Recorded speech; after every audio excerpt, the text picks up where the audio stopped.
Alice laughed. "There's no use trying," she said. "One can't believe impossible things." "I dare say you haven't had much practice," said the Queen. "When I was younger, I always did it for half an hour a day. Why, sometimes I've believed as many as 6 impossible things before breakfast." From Lewis Carroll's Alice in Wonderland. Many readers will undoubtedly recall an early scene in the film Saving Private Ryan in which U.S. General George C. Marshall takes out a copy of a letter written by Abraham Lincoln and reads it to his staff officers in his Washington headquarters. After reading it aloud, he announces that the Army must find and remove Pvt James Francis Ryan from the Normandy battlefield in the first days of the liberation of Europe. Once it has been discovered Pvt Ryan's 3 brothers have already been killed in the continuing conflict. Lincoln's brief letter to Mrs Lydia Bixby, when it was understood that all 5 of her sons had perished in the midst of the Civil War, is so wrenchingly heartfelt that its 146 words have become the template for a leader's expressions of condolence to surviving family members. Go ahead, read it aloud to grasp its full impact, and see if you can stay with it to the end without wiping back a tear or two. The text read: Executive Mansion, Washington, the 21st of November 1864.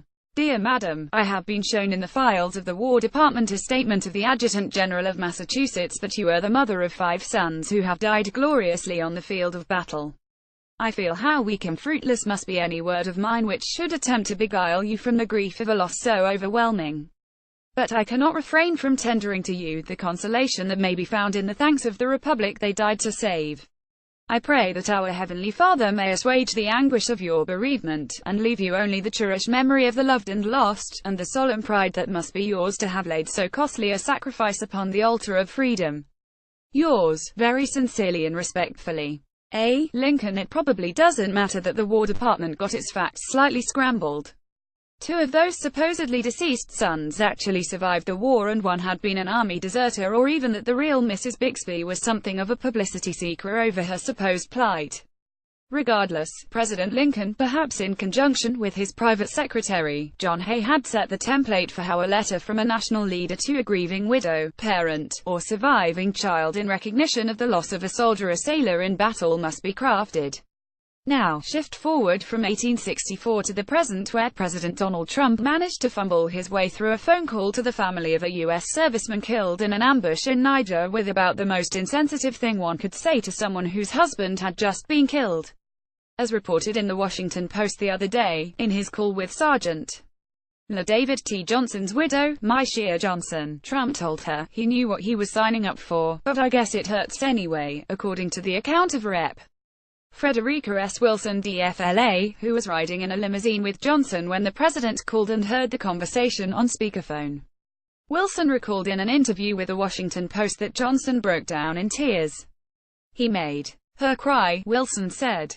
The congresswoman said she wanted to take the phone and curse him out, but that the army sergeant holding the phone would not let her speak to the president. The White House neither confirmed nor denied Wilson's account. The president's conversations with the families of American heroes who have made the ultimate sacrifice are private, a White House official said in a statement. But in a Twitter post Wednesday, Trump claimed Wilson totally fabricated her account of his call to the widow. Trump went on to back up his assertion by insisting he has proof. Democrat Congresswoman totally fabricated what I said to the wife of a soldier who died in action, and I have proof.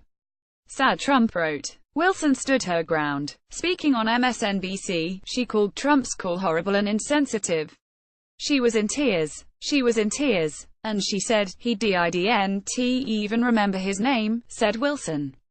At about this time, readers should really be asking themselves whether the president had managed to rise to embrace Lincoln-esque language, or if he had just fumbled his way through yet another tough guy bit of wording to prove just how strong he was when he was in negotiations with a bank over their exposure in a loan to one of Trump's failing casinos.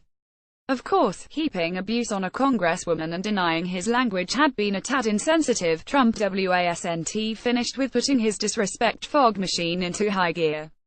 In trying to explain why he had taken nearly 2 weeks to even say anything about the 4 dead servicemen in Niger, he insisted that unlike all other presidents, he, Trump, had written letters, he had called, and he had attempted to console the families.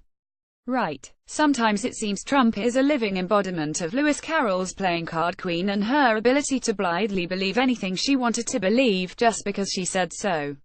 Aside from the obvious example of Abraham Lincoln, although the 16th president, of course, had not been able to use a telephone since it would not be until nearly 20 years more before it was invented, many other chief executives had done the right thing. But Trump saved his most special scorn for his predecessor, Barack Obama. Washington Post coverage of these events explained it this way: but a president who revels in providing color commentary on the news said nothing about what happened in Niger for 12 straight days, until Monday in the Rose Garden of the White House, where he was asked by a reporter to explain his uncharacteristic silence. In his answer, Trump said in his defense that he had written personal letters to the soldiers' family members, and he then tried to use the issue to gain a political advantage. Trump leveled false accusations at his predecessors, including former President Barack Obama, saying they never or rarely called family members of service members who were killed on their watch when in fact they regularly did.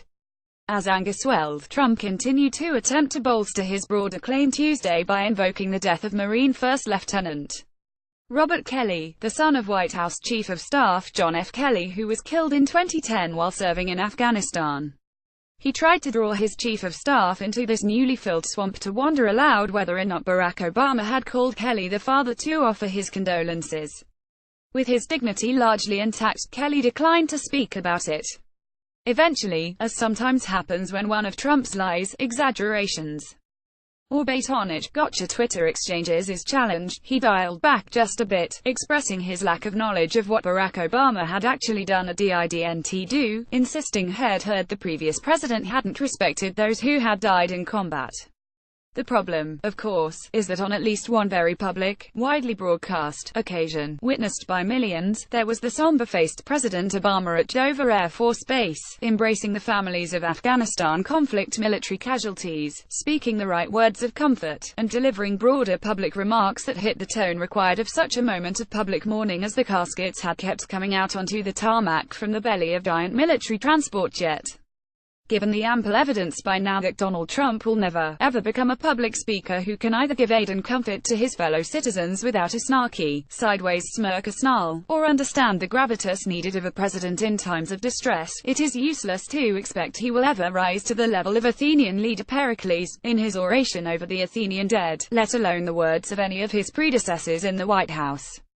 But the least one could expect is that he will attempt to demonstrate at a minimum the demeanor required of a 10-year-old at the funeral of an aged and well-loved relative, even if he will rarely if ever be able to show any genuine empathy for others. DM photo: USA's 16th President Abraham Lincoln L. and 45th President Donald Trump. Pvt J. Brooks Spectre World.